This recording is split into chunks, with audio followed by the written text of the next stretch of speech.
Hello दोस्तों, नमस्कार। आप सभी का स्वागत करता हूं अपने YouTube चैनल पे। और आज सबसे पहली वीडियो हिस्ट्री की सबसे पहली वीडियो हम स्टार्ट करने जा रहे हैं। अगर इस सेशन पसंद आएगा तो लाइक सब्सक्राइब शेयर ज़रूर करिएगा। सबसे पहले तो ये बता दूं कि ये टू द पॉइंट एकदम होगा। इसमें कोई भी ज़्यादा आपको खींचना नहीं पड़ेगा कि एक एक वीडियो में 10-10 घंटे की नहीं होगी। 15 से 20 मिनट का वीडियो होगा और सिंधु घाटी सभ्यता यानी हड़प्पा सभ्यता का सब कुछ ख़त्म। अगर ये सेशन पसंद आएगा तो लाइक सब्सक्राइब शेयर करते रहे, क्योंकि अगर सब्सक्राइबर और व्यूज कम रहेंगे तो हमें उतना प्रोत्साहन नहीं मिलेगा। फिर भी मैं अपना काम करता हूँ, ये आपकी जिम्मेदारी बनती है कि आप क्या करेंगे। तो स्टार्ट करते हैं, चलिए शुरू करते हैं। सिंधु घाटी सभ्यता, जिसे हड़प्पा सभ्यता भी बोलते हैं, ये जगह का नाम है। और जिस वजह से यहाँ पे जो निकली हुई पुरातात्विक साक्ष्य हैं उस पे रखा गया एक नाम है। जैसे हड़प्पा से क्या निकला, मोहनजोदड़ो से क्या निकला, लोथल से क्या मिला, कालीबंगा से क्या मिला, रोपण से क्या मिला, सिंधु घाटी सभ्यता से क्या मिला। तो इन चीज़ों पे जो पुरातात्विक साक्ष्य मिले हैं, इसी वजह से इनका नाम रख दिया गया कि ये सभ्यता से ये चीज़ें मिली। चलिए सबसे पहले अब स्टार्ट करते हैं, यहाँ से देखते हैं शुरू से। सिंधु घाटी सभ्यता, पहला खोजा गया स्थल हड़प्पा था। सिंधु घाटी सभ्यता का जो इंडस वैली सिविलाइजेशन थी, उसकी जो पहली स्थल जो खोजी गई थी वो थी हड़प्पा। इस आधार पर इसे हम हड़प्पा सभ्यता कहते हैं या कहा जाता। अगली बात, इसकी जो जगह है वो वर्तमान पाकिस्तान में है, जो कि पहले भारत में ही था। इस समय पाकिस्तान में है ये उत्पत्ति। अब यहाँ पे देखते हैं कि 1826 में चार्ल्स मेसन, इसने सबसे पहले हड़प्पा क्षेत्र का सर्वे किया। चार्ल्स मेसन जो था, इसने सबसे पहले हड़प्पा क्षेत्र का जो सर्वे किया। क्वेश्चन यहीं से बनना स्टार्ट हो जाते हैं कि सबसे पहला सर्वे 1826 कौन था? Charles mason.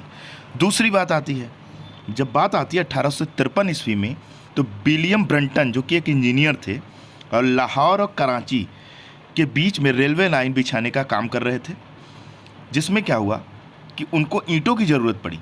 तो इसलिए क्या किया उन्होंने कि हड़प्पा का जो टीला था उसको उन्होंने खुदवाया। उसके बाद क्या हुआ, टीले को खुदवाने के बाद इन्हें पुरातात्विक जो बोलते हैं ना, पुरातत्व के साक्ष्य मिले। और इन्होंने रिपोर्ट बनाकर जो पुरातत्व के साक्ष्य थे अपने विभाग के अध्यक्ष लॉर्ड कनिंघम को भेजा। लॉर्ड कनिंघम, किसको भेजा? लॉर्ड कनिंघम को भेजा। इसीलिए क्या बोला जाता है कि लॉर्ड कनिंघम को भारत के पुरातत्व का पिता भी कहा जाता है। लॉर्ड कनिंघम को क्या बोला जाता है? भारत के पुरातात्विक का पिता भी बोला जाता है। तो देखिए इसमें 3 क्वेश्चन बनते हैं। पहला 1826 वाला ये नोट करिएगा, सब टू द पॉइंट है। दूसरा 1853 जो कि विलियम ब्रंटन जो कि थे लाहौर और कराची के बीच में रेलवे लाइन बिछाने का काम कर रहे थे। तीसरा क्वेश्चन कि भैया भारत के पुरातात्विक विभाग क्या पिता किसको बोलते हैं? पुरातात्विक के पिता को या पुरातत्व के पिता किसको बोला जाता है? तो लॉर्ड कनिंघम को बोला जाता है। अगली बारी आती है, उसके बाद क्या हुआ? 1921 ईस्वी में जॉन मार्शल जो पुरातत्व विभाग के अध्यक्ष बने। इन्होंने क्या किया, 1921 में दयाराम साहनी को हड़प्पा क्षेत्र की खुदाई करने के लिए नियुक्त किया। ब्रिटिश का तो शासन था ही भारत में, आप जैसे जानते हैं कि 1947 के बाद ही भारत आज़ाद हुआ था। तो क्या हुआ कि जब जॉन मार्शल को यहाँ का अध्यक्ष बनाया गया, विभागाध्यक्ष बनाया गया, तो उन्होंने क्या किया, दयाराम साहनी जो कि भारतीय थे उनको नियुक्त किया। क्यों नियुक्त किया? कि जाके हड़प्पा की खुदाई करो तो देखो क्या मिलता है। उसके बाद क्या हुआ, 1922 में भी इन्होंने क्या किया, राखलदास बनर्जी को नियुक्त किया, जिसको बोला कि जाके मोहनजोदड़ो की खुदाई करो। मतलब मोहनजोदड़ो की खुदाई के लिए इनको भी नियुक्त कर लिया गया। तो 1921 सर्वप्रथम दयाराम साहनी, 1922 मोहनजोदड़ो की खुदाई के लिए राखलदास बनर्जी। अब देखिए इसमें क्या हुआ कि दोनों की जो वस्तुएं मिली हैं, दोनों में जो पुरातात्विक साक्ष्य मिले वो एक समान थी। उसके बाद एक समान थी, तो यहाँ तक तो बात चल गया। अब उसके बाद क्या हुआ कि ऐसे चलते चलते 1500 से ज़्यादा स्थानों का पता चला। तो कुल मिलाकर ये कहा जा सकता है कि हड़प्पा जो सभ्यता थी उनकी खुदाई जब आगे कराई गई तो 1500 से ज़्यादा स्थानों का पता चला। इसमें ये एक चीज़ और देखा गया कि कहाँ से कहाँ तक फैली थी। तो पहले स्टार्टिंग में देखा कि उत्तर जो जम्मू कश्मीर का एक माड़ा जगह है वहाँ तक फैली थी। उसके बाद इधर जब आके देखा गया तो यहाँ पे यूपी में फैली थी, आलमगीरपुर में यूपी तक थी। उसके बाद क्या गया, पाकिस्तान में सुतकांडन तक फैली थी। और साउथ में देखा गया तो दाइमाबाद तक फैली थी। सोचो चारों तरफ फैली थी, यानी ये हमारा नॉर्थ, ये हमारा साउथ दाइमाबाद, ये हमारा ईस्ट उत्तर प्रदेश और ये सुतकांगेडोर पाकिस्तान वेस्ट, यहाँ तक ये सारी चीज़ें फैली थी। तो क्या फैली थी, हड़प्पा सभ्यता या सिंधु घाटी सभ्यता के जो एरिया जो क्षेत्र था वो इतना लंबा फैला था। तो इसका मतलब था कि ये अगर इससे पूछा जाए कि ये कैसा था तो ये त्रिभुजाकार था। इसकी जो क्षेत्रफल थी, पूरे क्षेत्रफल का जो स्क्वायर मीटर था, स्क्वायर किलोमीटर था, वो 12,99,600 था। 12,99,600 स्क्वायर किलोमीटर में ये फैली थी। इसको हम कांस्य युगीन सभ्यता भी बोलते हैं, कांस्य युगीन सभ्यता भी बोलते हैं, क्योंकि यहाँ कांस्य का यूज शुरू हो गया। उसके बाद शुरू क्या हो रहा था, चरम पे था। विशेषता, अब देखिए हड़प्पा सभ्यता की अगर बात की जाए तो इसकी विशेषता अगर लिखने को आया जाए तो कैसे क्या लिखेंगे, भैया कांस्य युगीन सभ्यता थी। इसको हम लिखेंगे कि ये कांस्य युगीन सभ्यता थी। यह एक नगरीय सभ्यता थी। यहाँ के घर ग्रिड प्रणाली पर आधारित, ग्रिड मतलब क्या होता है, ऐसे ग्रिड प्रणाली, जैसे आजकल के फ्लैट नहीं देखते हैं कि ऐसे कॉलोनी बनी थी, ग्रिड प्रणाली पर आधारित है, जो कि एक दूसरे के समकोण पर काटती थी। यहाँ की जो मकानें थी वो लगभग बहुमंजिला थी या एक से अधिक मंजिला की थी। यहाँ की जल निकासी व्यवस्था उच्च स्तरीय थी, मतलब नाली का जो व्यवस्था थी वो बहुत ही बढ़िया बनाई गई थी, उच्च स्तरीय थी। यहाँ की जो पक्की ईंटें थी वो पक्की ईंटों का प्रयोग करते थे, मतलब ये लोग पक्की ईंटों का भी प्रयोग करते थे, जिसकी जो सेंटीमीटर या डायमेंशन बोला जाए वो 4x2x1 मतलब 4x2x1 के आकार में थी। दूसरी चीज़ अगर बोला जाए तो यहाँ व्यापारियों का शासन था और यहाँ की जो अर्थव्यवस्था थी वो कृषि तथा व्यापार थी, कृषि तथा व्यापार अर्थव्यवस्था थी। उसके बाद जो व्यापार था वो आंतरिक तथा बाह्य व्यापार होता था। आंतरिक में तो खुद ही लोगों में व्यापार करते थे। अब बाह्य मतलब जैसे बाह्य में अगर आप चले जाएंगे तो बाह्य में यहाँ पे दिया है कि बाह्य व्यापार में आप क्या करते थे, ईरान, इराक, अफ़गान तथा मेसोपोटामिया सभ्यता से भी इनके व्यापार होते थे, क्योंकि सेम साक्ष्य वहाँ भी मिले होंगे, तभी ये ऐसा बताया जाता है।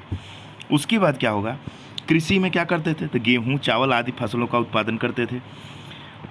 ठीक है, उसके बाद क्या हुआ, अब वस्तु विनिमय व्यापार था। वस्तु विनिमय मतलब बार्टर सिस्टम। अब विनिमय का मतलब क्या होता है, एक्सचेंज करना होता है, यानी तुम मेरा चावल ले लो, मैं तुमसे गेहूँ ले लेता हूँ, तुम मेरे लकड़ी ले लो, मतलब तुमको मैं लकड़ी दे देता हूँ और तुम मुझे चावल दे दो। तो मतलब वस्तुओं का आदान प्रदान होता था, यही व्यापारिक सिस्टम था।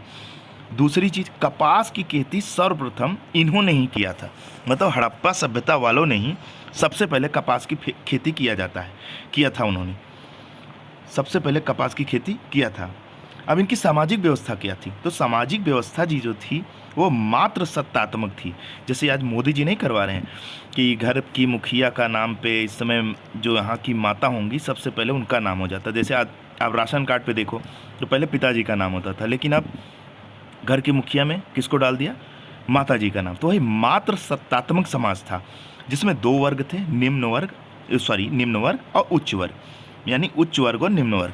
अब उच्च वर्ग में कौन थे, तो उच्च वर्ग में जैसे कि आप जानते हैं पुरोहित, जैसे आजकल के विद्वान पंडित हों जिनको पुरोहित बोला जाता था, व्यापारी और राजा, आज भी है ना, धीरूभाई अंबानी हो गए, मुकेश अंबानी हो गए, और इधर आपके जैकमा हो गए, और आप चले जाइए तो मार्क जुगरबर्ग हो गए, तो ये सब क्या है, व्यापारी हैं। तो ये भी उच्च वर्ग में हो गए। और राजा तो आप देख ही रहे हैं, राजा चाहे वो आपके ब्रिटेन के राजा ले लीजिए, चाहे अमेरिका के राष्ट्रपति ले लीजिए, चाहे मोदी जी को प्रधानमंत्री या इंडिया के राष्ट्रपति, ये सब राजा ही तो हुए और पुरोहित। ठीक है, लेकिन निम्न वर्ग में कौन थे, कृषक थे, जब भी आज भी किसान हैं, मजदूर थे, आज भी लोग हैं आदि। तो ये था हमारा उनका समाज। उसके बाद वो कैसे, क्या उनका समाज था, शाकाहारी थे और मांसाहारी दोनों थे, जैसे आज भी है। आज तो शाकाहारी, मांसाहारी, सर्वाहारी तीनों हैं। सूती तथा ऊनी कपड़ों का प्रयोग करते थे। सोचिए उस समय भी सूती तथा ऊनी कपड़ों का प्रयोग वो करते थे। पढ़ना लिखना जानते थे, लेकिन उनकी जो लिपि थी वो चित्रात्मक थी, मतलब कोई लिखावट नहीं थी, चित्र बना बना के पढ़ाई लिखाई होती थी। श्रृंगार करते थे इसलिए क्योंकि वहाँ लिपस्टिक मिला है, काजल मिला है। कहाँ पे मिला लिपस्टिक? चहूदड़ों पे। याद रखिएगा, कभी भी पूछा जा सकता है कि लिपस्टिक किस जगह पे मिला। 4 जगह का नाम दे देगा। धौलावीरा दे दिया, रूपड़ दे दिया, चहूदड़ो दे दिया और हड़प्पा दे दिया। तो कहाँ जानोगे? काजल जो मिला है हड़प्पा में मिला है, काजल जो मिला है हड़प्पा में मिला है। ठीक है। अब धार्मिक व्यवस्था क्या थी? धार्मिक व्यवस्था में यह थी कि उनकी प्रकृति थी, प्रकृति की पूजा पाठ करना, जैसे पीपल का वृक्ष हो गया, बरगद का वृक्ष हो गया, इन सब को पूजा पाठ करते थे, प्राकृतिक पूजा पाठ। ठीक है। उसके बाद मातृ देवी की पूजा करते थे, यानी मातृ देवी की पूजा यानी वो मानते थे कि अन्न मातृ देवी की वजह से मिल रहा है, या अन्न की पूजा करते थे। मातृ देवी वो अपनी देवी मानते थे, जिसे अन्नपूर्णा बोला जाता है। और पूजा शिव की पूजा करते थे, क्योंकि पशुपति शिव की वहाँ पे साक्ष्य मिले हैं। और क्या करते थे? कुबड़ वाले बैल की पूजा करते थे, या सांड की पूजा करते थे जिसको बोला जाता है, और सर्प की पूजा करते थे, और सर्प की पूजा करते थे। उसके बाद जादू टोना पे विश्वास रखते थे, वो तो आज भी रखते हैं, वो कोई खास नहीं है। आज भी जादू टोना पे विश्वास लोग रखते हैं, और होता भी होगा, ऐसा तो नहीं है कि नहीं होता है, होता भी है। कभी कभी आप देखते हैं कि कोई नज़र वजर झाड़ देता है तो आदमी के थोड़े रवैये सही हो जाते हैं, तो होता भी होगा और होता ही है। अगला, ग्रह नक्षत्रों का भी ज्ञान था उनको, क्योंकि अब सोचिए अभी इधर दुनियादारी हो रही है कि रसेल ने परिभाषा दी है कि सूर्य है, ग्रह हैं, लेकिन वो सोचिए वो लोग भी पहले से ही ग्रहों के, ग्रह नक्षत्रों का उनको ज्ञान था। हमारे यहाँ भी तो ग्रह नक्षत्रों का ज्ञान था, पंडित जी आते तो 9 ग्रहों की पूजा तो कराते ही हैं। उसके बाद हड़प्पा सभ्यता का जो समय था, देखिए उनका जो समय था वो 2500 से 1500 BC माना गया है, मतलब ईसा मसीह के डेट से पहले की। उसके बाद उनकी जो विकसित या चरम सीमा पे जब वो थे 2350 से 1750 BC तक वो चरम सीमा पे थे। उसके बाद लिपि जो थी चित्रात्मक थी, जिसको बोला जाता है बुंडो स्टेफन लिपि। अब कोई भी पूछ सकता है आपसे, एग्जाम में पूछ सकता है कि हड़प्पा सभ्यता की लिपि क्या थी, और 4 ठो ऐसे समान रूप से नाम दे दिया, तो आपको लगाना है बुंडो स्टेफन लिपि। अब बताते हैं कि उनके पतन का कारण। देखिए बहुत से जॉन मार्शल से लेकर कई लोग, अपालन घोष, ये सब लोग ने बहुत बताया है कि कई तरीके से ये मृत्यु उनकी हुई है या इनका पतन हुआ है। लेकिन एक जो है हमारे फेयर सर्विस है, जो विद्वान है, जो इतिहासकार हैं या विद्वान जो बोल लीजिए, इन्होंने बताया कि पारिस्थितिकी असंतुलन के कारण इनका पतन हुआ है। पारिस्थितिकी असंतुलन अब पारिस्थितिकी असंतुलन क्या होती है? तो जैसे हो सकता है बाढ़ से, हो सकता है बहुत बड़ा ज्वार भाटा आया, हो सकता है भूकंप आया, हो सकता है अकाल पड़ गया, हो सकता है सूखा पड़ गया, भूख के कारण मर गए। तो ये चीज़ें थी इनकी पतन का, विनाश का कारण, यही पारिस्थितिकी मतलब असंतुलन। उसके बाद क्या होता है? हड़प्पा सभ्यता सिंधु घाटी के हड़प्पा सभ्यता या सिंधु घाटी सभ्यता के महत्वपूर्ण स्थल कौन कौन से हैं? देखिए क्वेश्चन यहाँ से बनेंगे, इस पर आपको एकदम विशेष ध्यान देना है कि क्वेश्चन कहाँ से बनने हैं, पूछ सकता है। देखिए हड़प्पा सभ्यता के महत्वपूर्ण स्थल हड़प्पा है पहला, जिसकी खुदाई 1921 में हुई, या खोज 1921 में हुई, और नदी थी रावी नदी के पास। खुदाई करता कौन थे भैया? दयाराम साहनी थे। वर्तमान में ये पाकिस्तान में है। इसके साक्ष्य में क्या मिला है? मातृ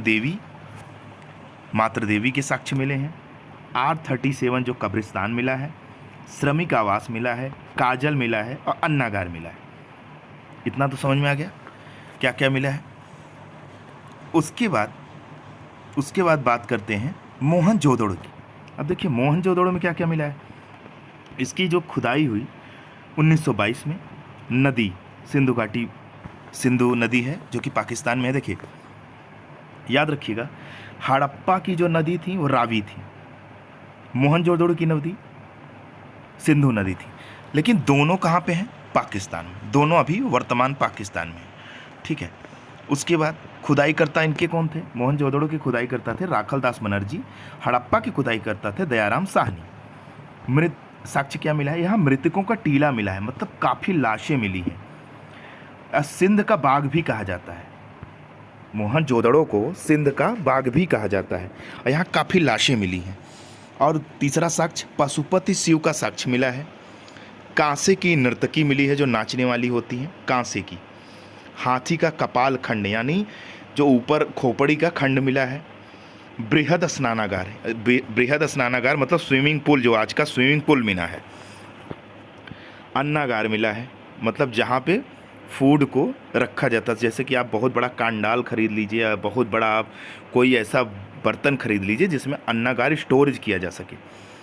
उसके बाद सभा भवन मिली है, सभा भवन जहाँ सभा लगती थी। और पुरोहितों का आवास मिला है।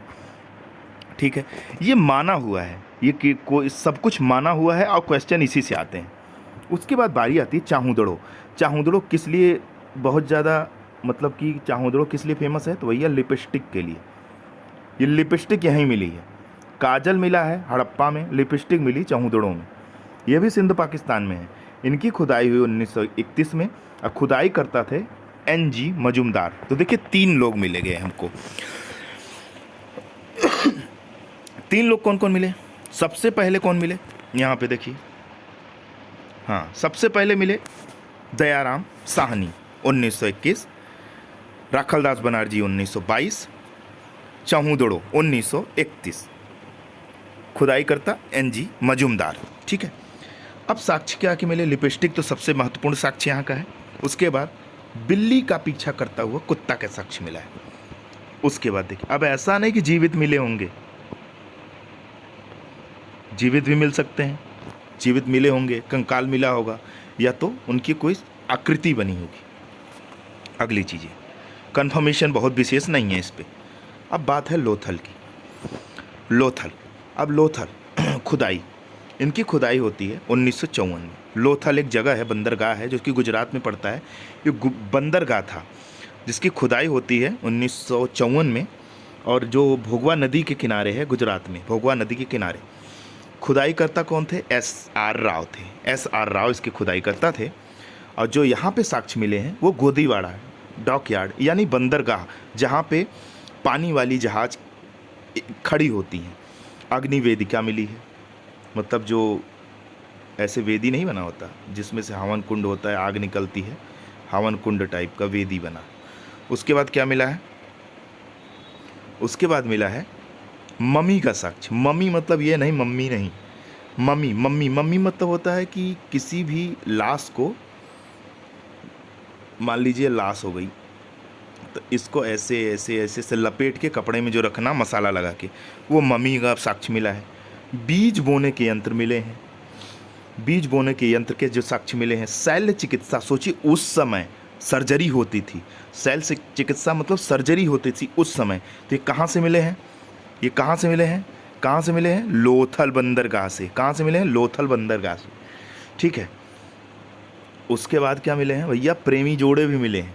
प्रेमी युगल समाधान, मतलब प्रेमी जो 2 जोड़े हैं उनका एक साथ किसी जगह शव में दफनाना।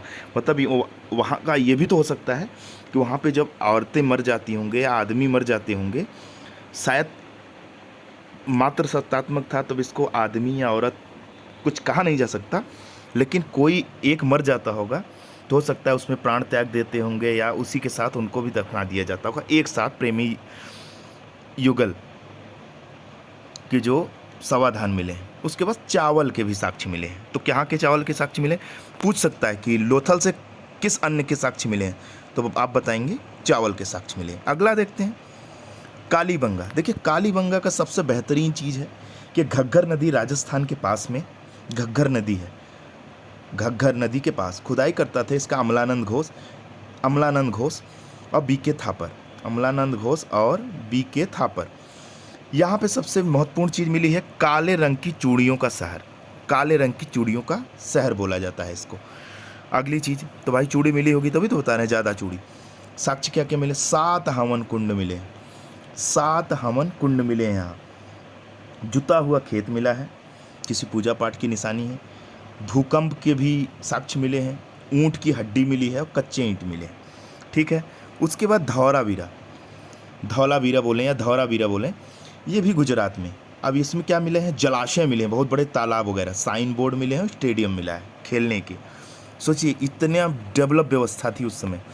अब सुटकोटदा में क्या मिला है, ये भी गुजरात के रंगपुर में है। यहाँ पे क्या मिला, घोड़े की हड्डी और धान की भूसी मिली है, यानी चावल यहाँ भी मिला है। धान की भूसी यानी चावल के भी साक्ष्य यहाँ भी मिल गए। रोपड़ देखिए पंजाब में है, सतलज नदी के किनारे। यहाँ पे साक्ष्य मिला है कि मालिक और कुत्ता के साक्ष्य मिले हैं। बनावली जो है हरियाणा में, यहाँ से लकड़ी के हल के साक्ष्य मिले हैं। कुरनाल जो कि हरियाणा में है, करनाल या कुरनाल हरियाणा में, यहाँ से चांदी का मुकुट का साक्ष्य मिला है। मतलब वहाँ से उस समय भी चांदी यूज होने लगी थी। अब देखिए इतना तो था आपके एग्जाम पॉइंट ऑफ व्यू से ये सब चीज़ें। अब कुछ महत्वपूर्ण चीज़ें देख लीजिए जिसमें से आपके क्वेश्चन श्योर बन जाते हैं, श्योर बनना ही बनना है। तो ये 2 स्लाइड मैंने इसमें जोड़ी है, ये ध्यान रखिएगा। संध्या सभ्यता के प्रमुख स्थल एवं उनसे संबंधित नदी, याद रखिएगा, पूछ लेगा। हड़प्पा सभ्यता किस नदी के किनारे थी, तो क्या बताएंगे, रावी। मोहनजोदड़ो सिंधु नदी के किनारे। कालीबंगा घग्गर नदी राजस्थान, जानते ही हैं। लोथल भोगवा नदी जो कि आप जानते हैं गुजरात। रोपण सतलज नदी पंजाब में। मांडा चिनाब नदी जम्मू कश्मीर, ठीक है। ये दाइमाबाद ऐसे तो महाराष्ट्र में आपको पता ही है। प्रवरा नदी। आलमगीरपुर उत्तर प्रदेश में। हिंडन नदी जो कि गाजियाबाद से इधर से निकलती है। कांगेडोर, दास्क नदी और भगवानपुरा सरस्वती नदी। ये सब था नदी और वहाँ की सभ्यताएं। उसके बाद आते हैं प्रमुख जो इसमें धातु मिली है, वो भी ध्यान रखिए। धातु तांबा तो मिला ही था। खेतड़ी राजस्थान, बलूचिस्तान 2 जगह, राजस्थान में भी अब बलूचिस्तान में भी। खेतड़ी एक जगह है राजस्थान का, सॉरी। लाजवरत पत्थर आप शायद देखे होंगे, गूगल पे डालेंगे, नीले कलर का पत्थर होता है वो। बदरख्शां अफगानिस्तान में, ठीक है। बदरख्शां अफगानिस्तान में। और टीन मिला है ईरान अफगानिस्तान में। चांदी मिली है राजस्थान के जावर एवं अजमेर खानों से, अफगानिस्तान एवं ईरान, इतनी जगह। मतलब कौन कहाँ का है, राजस्थान की जावर एवं अजमेर की खानों से, अफगानिस्तान एवं ईरान से। तो अजमेर तो राजस्थान में ही है और जावर भी, और अफगानिस्तान ईरान से मिला है। सीसा कहाँ मिला है, सीसा मिला है भैया ईरान, अफगानिस्तान और अजमेर राजस्थान में। शिलाजीत कहाँ मिला है, हिमालय में मिला है, वहाँ उसी टाइम पे। गोमेद मिला है गुजरात में, और सोना मिला है दक्षिण भारत के कर्नाटक में। तो ये सब चीज़ें महत्वपूर्ण चीज़ें हैं, ये आपको याद रखना चाहिए। और आज होता है आपका सिंधु घाटी सभ्यता ख़त्म। इससे ज़्यादा क्वेश्चन आपको नहीं मिलेंगे, मतलब एग्ज़ाम में इससे ज़्यादा नहीं मिलेंगे। और क्वेश्चन तो कहीं से भी बना सकते हैं, वो आयोग है। तो चलिए, अगर ये सेशन पसंद आएगा तो लाइक सब्सक्राइब शेयर करिए। अगर ये नोट्स चाहिए तो कमेंट बॉक्स में बोलिए, मैं आपको नोट्स प्रोवाइड करा दूंगा। जय हिंद, जय भारत। थोड़ा सा वीडियो बड़ा हो गया, लेकिन फिर भी 23 मिनट 25 मिनट का वीडियो है, ठीक है। जय हिंद, जय भारत। और लाइक सब्सक्राइब शेयर करना नहीं भूलिएगा, क्योंकि आपके लिए मैं बहुत मेहनत कर रहा हूँ, ठीक है। जय हिंद, जय भारत, धन्यवाद।